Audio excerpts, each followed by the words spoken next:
नमस्कार दोस्तों, आप सभी का एक बार फिर से स्वागत है हमारे चैनल दुर्गा भक्ति मार्ग में।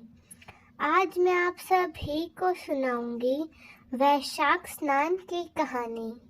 साथ ही सुनेंगे वैशाख माह में बड़ पीपल और आकड़े के पेड़ को सींचने की कहानी।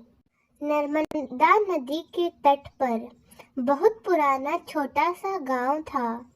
उस गांव में एक बुजुर्ग वैश्य दंपत्ति अपने 2 बेटे और बहुओं के साथ रहते थे।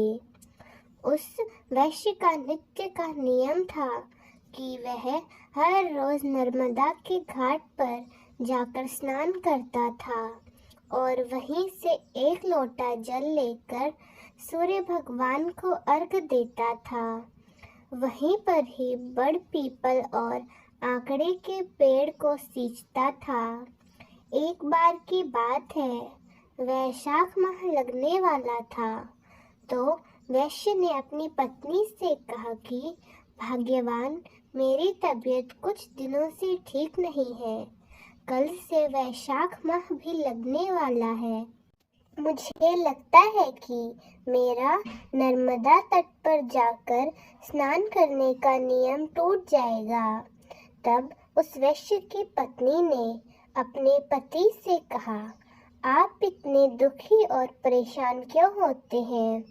भगवान की कृपा से हमारे 2 बेटे और बहुएं हैं। आप अपने बेटे और बहू से कह दो, उनमें से कोई न कोई आपको नर्मदा नदी पर ले जाकर स्नान करा लाएगा। तो वैश्य बोला कि इस बार मेरा मन करता है कि हम जोड़े से वैशाख स्नान करें। तब वैश्य की पत्नी बोली, आपने तो मेरे मन की ही बात कह दी। हम दोनों जरूर एक साथ जोड़े से स्नान करेंगे। तब वैश्य दंपत्ति ने अपने 2 बेटे बहुओं को अपने पास बुलवाया और अपने मन की बात कह दी। वैश्य दंपत्ति का बड़ा बेटा बोला कि बाबूजी, आपको तो पता ही है कि मैं नौकरी के लिए दूसरे शहर में आता जाता हूँ। मुझे सवेरे ही 5 बजे घर से निकलना होता है, तो मैं यह काम नहीं कर पाऊंगा। तब बड़ी बहू बोली, माँ भाऊजी, मुझे भी सुबह सुबह इनका टिफिन तैयार करना होता है, तो मैं भी नर्मदा नदी के तट पर आपको स्नान नहीं करा पाऊंगी, क्योंकि 1-2 दिन की बात होती तो मैं निभा लेती, लेकिन पूरे वैशाख माह में मैं यह नियम नहीं निभा पाऊंगी। तब वैश्य दंपत्ति के छोटे बेटे और बहू बोले कि माँ बाबूजी, आप चिंता मत कीजिए, हम दोनों ही आपको एक पानी का जरा आपको नर्मदा नदी के तट पर से लाकर दे देंगे। आप दोनों जरूर वैशाख का स्नान करो। ऐसा कहकर दोनों बेटे बहू अपने अपने कमरों में चले गए। इसके बाद वैश्य का छोटा बेटा अपनी पत्नी से बोला कि सुशीला, मेरे मन में एक विचार आया है कि जब हम दोनों नर्मदा नदी के तट पर एक जरा पानी का माँ और बापूजी के लिए लाएंगे, तो क्यों न हम दोनों भी वैशाख का स्नान कर लें। अब उनकी पत्नी ने कहा कि यह बात तो बिल्कुल सही कही है, हम दोनों भी जोड़े से स्नान करें। तब उन दोनों ने जाकर ये बात अपने माता पिता से कही कि माँ बाबूजी, आपके साथ हम भी जोड़े से स्नान करेंगे। यह सुनकर वैश्य दंपत्ति को बड़ी प्रसन्नता हुई। अगले दिन सुबह 4 बजे ही वैश्य दंपत्ति के छोटे बेटे और बहू नर्मदा के घाट पर पहुंच गए। वैश्य के छोटे पुत्र ने नर्मदा घाट पर स्नान किया तो उसकी पत्नी सुशीला ने जनाना घाट पर स्नान किया। स्नान करने के बाद दोनों ही एक जरा पानी का लाकर अपने माता पिता को दे दिया करते। तब वैश्य दंपत्ति ने चरों में से पहले एक लोटा जल निकालकर रख लिया और बाकी बचे हुए जल से स्नान किया। फिर एक लोटे जल से सूर्य भगवान को अर्घ दिया और फिर बड़ पीपल आकड़े के पेड़ को नर्मदा के जल से सींचा, पूजा की और 5 परिक्रमा की। पहले के जमाने में घरों के आंगन में ही बड़ पीपल, नीम और आकड़े के पेड़ हुआ करते थे। तब वैश्य दंपत्ति जब स्नान कर लेते तो छोटी बहू सुशीला उनके कपड़ों को धोकर आंगन में सुखा देती और फिर चाय बनाकर अपने सास ससुर को देती और खाना आदि देती थी। इस तरह पूरा वैशाख माह बीत गया। जब वैशाख की पूर्णिमा का दिन आया तो वैश्य दंपत्ति ने अपने छोटे बेटे और बहू से कहा कि तुम दोनों ने ही हमारे साथ वैशाख स्नान किया, तो संपूर्ण फल पाने के लिए हमें 2 जोड़ा ब्राह्मण दंपत्ति को भोजन कराना चाहिए। तब उन्होंने बहू से कहा कि बहू, तुम कल स्वादिष्ट खीर, मालपुए और कचौरी आदि बना लेना। 2 जोड़ा ब्राह्मण दंपत्ति को गांव से बुलाकर ले आना, हम उन्हें भोजन कराएंगे, कपड़े और दक्षिणा आदि देंगे। तब दोनों बेटा बहू बोले कि माँ बाबूजी, जैसा आप चाहेंगे वैसा ही होगा। तब दूसरे दिन छोटी बहू ने सुबह जल्दी ही उठकर खीर, मालपुए, कचौरी आदि बनाए और गांव में से ब्राह्मण दंपत्ति को बुलाने के लिए चली गई। वह आधे रास्ते ही पहुंची थी कि उसे 2 ब्राह्मण और ब्राह्मणी आते हुए दिखाई दिए।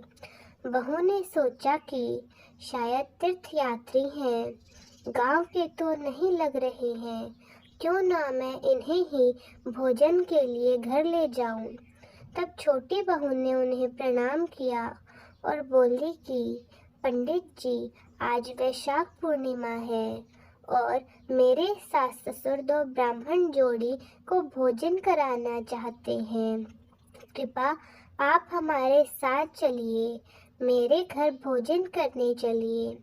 तब वे पंडित और पंडिताइन बोले कि पुत्री, हम तो तीर्थयात्री हैं, हमें भोजन मिल जाए, इससे बड़ी बात और क्या हो सकती है। तब वैश्य की छोटी बहू उनको घर लेकर आई, उनके लिए आसन लगाया, चौकी लगाई, पानी का लोटा भरकर रखा, उनके लिए भोजन का थाल परोसा। सभी ने पेट भर भोजन किया।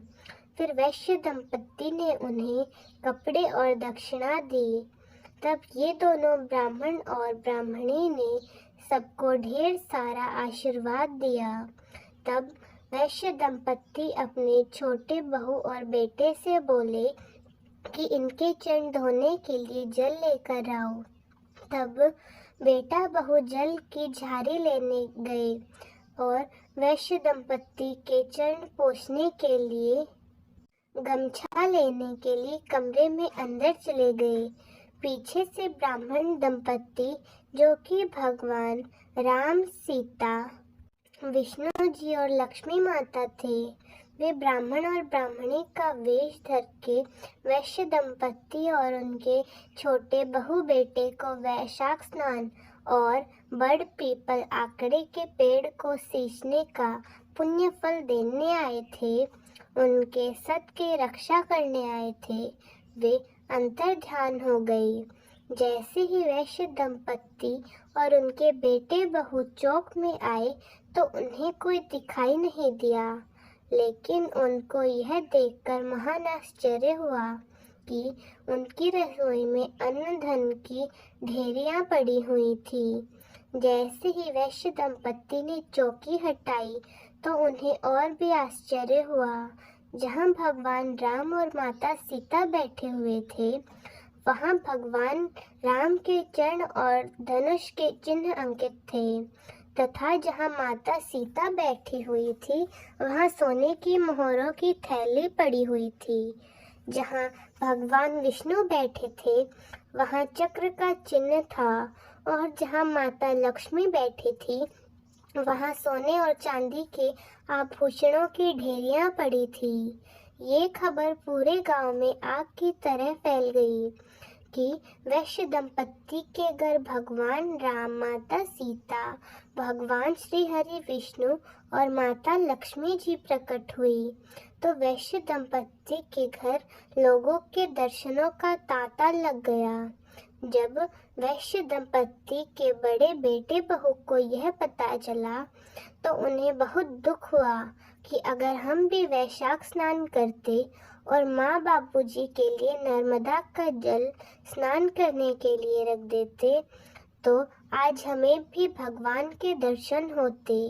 उस दिन वैश्य दंपत्ति ने पूरे गांव में यह ढिंढोरा पिटवा दिया कि पूरे वैशाख माह में स्नान करने से बल पीपल और आकड़े के पेड़ की पूजा करने से घर की दरिद्रता दूर हो जाती है, घर में अन्न धन सुख समृद्धि बढ़ती है। इसीलिए अगर पूरे वैशाख माह में व्रत करना संभव ना हो तो वैशाख माह में स्नान करने के बाद बड़ पीपल और आकड़े के पेड़ की पूजा अवश्य करनी चाहिए। इससे घर की दरिद्रता दूर हो जाती है। हे बड़ पीपल देवता, हे वैशाख देवता, जैसा सुख आपने वैश्य दंपत्ति और उनके छोटे बेटे और बहू को दिया वैसा सबको देना। कहानी कहने वाले, सुनने वाले और हुकारा भरने वाले सब पर अपनी कृपा बनाए रखना। तो दोस्तों, कैसी लगी आपको हमारी आज की कथा? कमेंट्स में ज़रूर बताएं। धन्यवाद।